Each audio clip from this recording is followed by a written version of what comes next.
भगवान राम के जन्म से पहले की बात है, जब भील आदिवासी कबीले के मुखिया के घर बेटी पैदा हुई। उसका एक नाम श्रमणा और दूसरा नाम शबरी रखा गया। शबरी की माँ इंदुमती उसे बहुत प्यार करती थी। बचपन से ही शबरी पशु पक्षियों की भाषा समझकर उनसे बातें करती थी। कुछ समय बाद एक पंडित ने शबरी के परिवार को बताया कि वो आगे चलकर सन्यासिनी बन सकती है। शबरी के पिता ये सुनकर उनको चिंता हुई और उन्होंने उसका रिश्ता तय कर दिया। जैसे ही शादी का दिन नजदीक आया, शबरी के घर वालों ने खूब सारी बकरियां और अन्य जानवर घर के पास लाकर बांध दिए। एक दिन शबरी की माँ जब उसके बाल बना रही थी तो उसने माँ से पूछा, इतने सारे जानवर हमारे घर क्यों आए हैं? माँ ने जवाब दिया, बेटी, तुम्हारा विवाह होने वाला है, इसलिए हम लोगों ने इनको बलि के लिए यहाँ देने के लिए यहाँ पर बांधा है। तुम्हारी शादी के दिन ही बलि प्रथा होगी और फिर इनसे स्वादिष्ट भोजन बनाकर परोसा जाएगा। यह सुनकर शबरी दुखी हो गई। उसने सारे जानवरों को आजाद करने के बारे में सोचा। शबरी के मन में हुआ कि अगर ये जानवर यहाँ नहीं होंगे तो इनकी बलि नहीं दी जाएगी। ऐसा नहीं हुआ तो मेरे घर से कहीं चले जाने पर ही यह बलि रुकेगी। जब मैं ही नहीं रहूंगी तब ना विवाह होगा और ना ही बलि प्रथा। इससे मासूम जानवर बच जाएंगे। इसी सोच के साथ जानवरों को रखी गई जगह पर सबरी पहुंची। उसने सोचा कि मैं इन्हें खोल देती हूँ, लेकिन वो ऐसा नहीं कर पाई। उसके बाद शबरी जंगल की तरफ भागने लगी। भागते भागते वह ऋषिमुख पर्वत पर पहुंची। वहां करीब 10,000 ऋषि रहा करते थे। शबरी को लगा कि वो भी इसी जंगल में ऋषि मुनियों की तरह अपना जीवन जीने लगेगी। वो चुपचाप उसी जंगल में एक हिस्से में किसी तरह से रहने लगी। शबरी रोजाना जो उनकी ऋषि मुनियों की झोपड़ी में झाड़ू लगाती और हवन के लिए लकड़ियां इकट्ठा करती। ऋषि मुनियों को समझ नहीं आ रहा था कि जंगल में उनके काम अपने आप कैसे हो रहे हैं।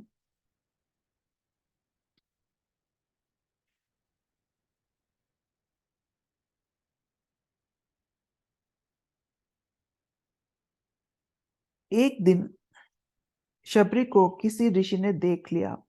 उसे देखते ही उसका परिचय पूछा। जैसे ही शबरी ने बताया कि वो भील आदिवासी परिवार से संबंध रखती है, तो ऋषि ने उसको खूब डांटा। शबरी को पता नहीं था कि वह छोटी जाति की है। इतना सब होने पर भी शबरी हर ऋषि मुनि के दरवाजे पर पहुंचती और झाड़ू लगाती, उनसे दीक्षा लेने के लिए कहती। हर कोई शबरी को उसकी जाति की वजह से भगा देता था। धीरे धीरे समय बीत गया। शबरी मतंग ऋषि की कुटिया में पहुंची। यहाँ पहुंचकर मतंग ऋषि को सबरी ने बताया कि वो उनसे गुरु दीक्षा लेना चाहती है।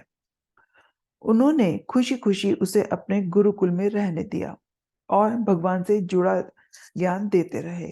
शबरी ने भी अपने गुरु मतंग ऋषि की सेवा करने में कोई कसर नहीं छोड़ी। ऋषि ने उसको अपनी बेटी मान लिया था।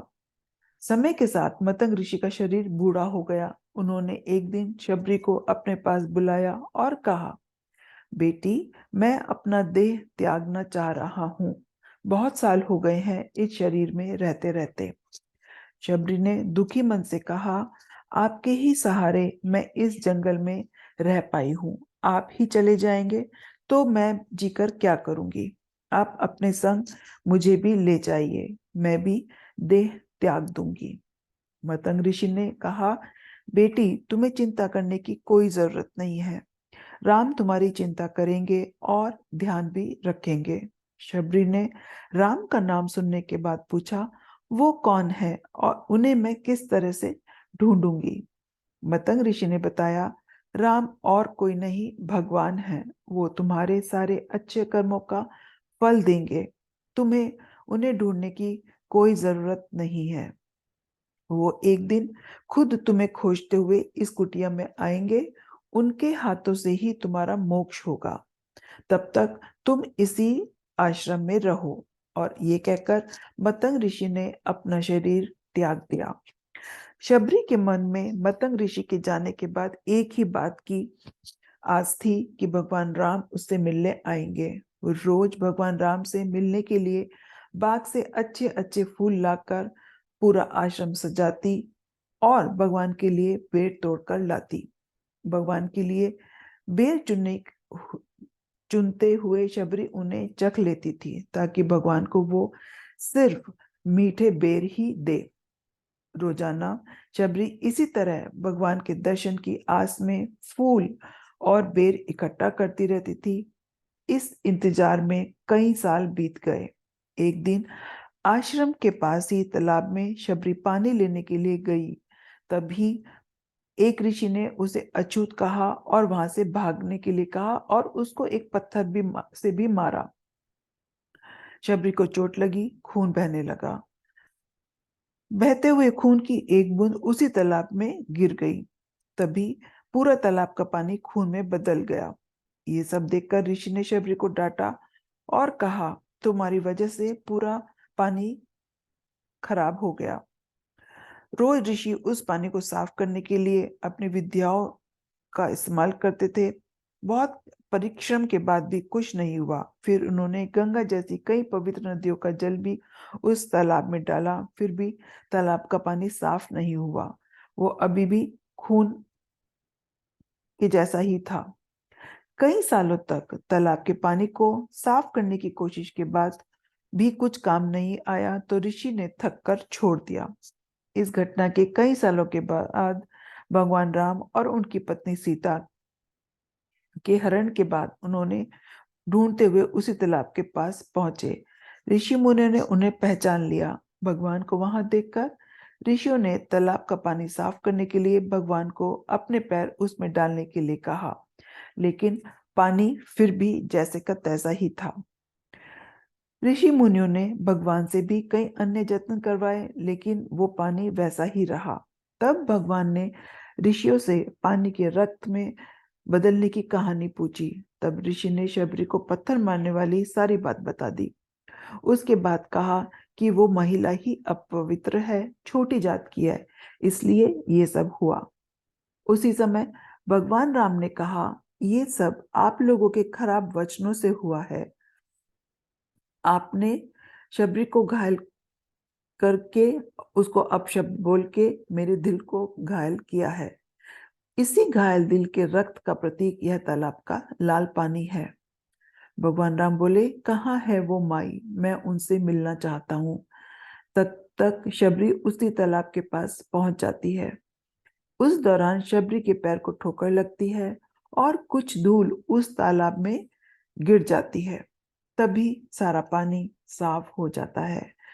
भगवान सबसे कहते हैं, देखिए आप लोगों ने क्या क्या नहीं किया इस पानी को साफ करने के लिए, लेकिन इनके पैरों की थोड़ी सी धूल ने ही तालाब का पानी साफ कर दिया।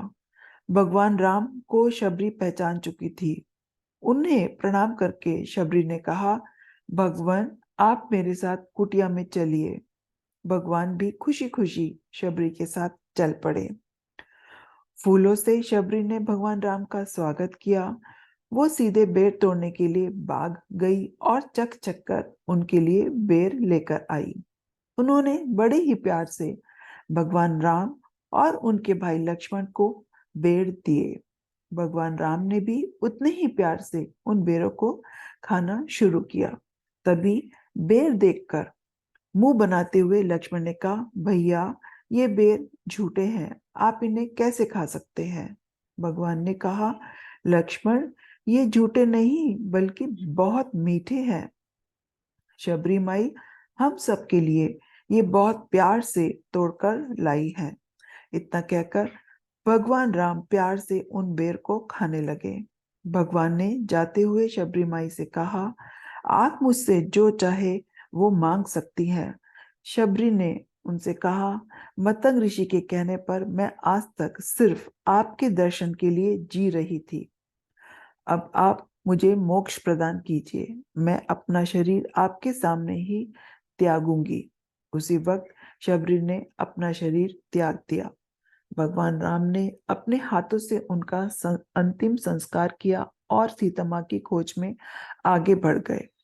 इस तरह ऋषि मतंग की बात सच साबित हुई और शबरी को भगवान राम के दर्शन भी हुए। तभी से भगवान राम को शबरी के राम भी कहा जाने लगा।